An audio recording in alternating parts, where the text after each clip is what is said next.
Recording studio Jeevan Chowk Madhubani.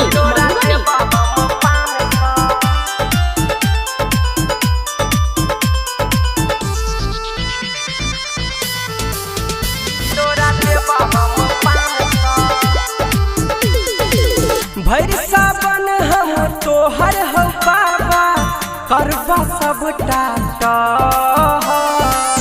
अभी दुआरी तमारे फुफकारी नाग छा तोहर बेका हो बाबा सुना ना।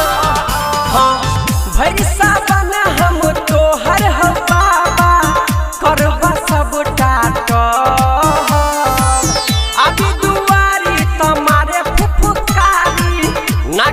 तोहर बेका सेवक के बात बाबा सुनह ध्यान सा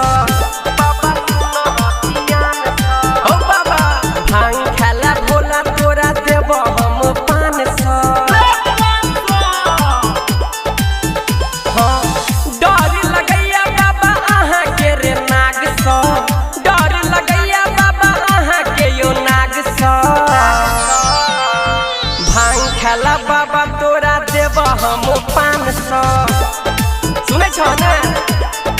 हाँ हाँ हाँ भांग खाला भोला तोरा देव हम पान सौ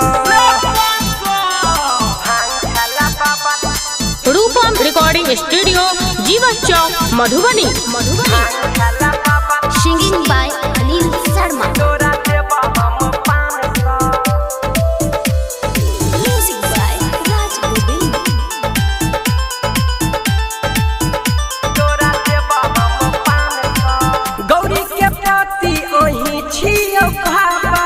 पिता छी अहाँ गणेश के पार करै छी सब हक नैया हरै छी दुख कलेश के हरै छी दुख कलेश। हाँ हाँ गौरी के पति अहीं छी भोला पिता छी अहाँ गणेश के पार करै छी सब हक नैया हरै छी दुख कलेश के गाबैया अनिल रूपम गीत अहीं नाम सा। हाँ हाँ भांग खाला भोला तोरा देव हम पान सा।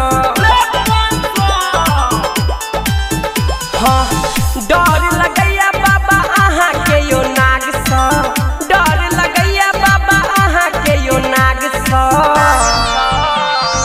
भांग खाला बाबा तोरा देव हम पान सा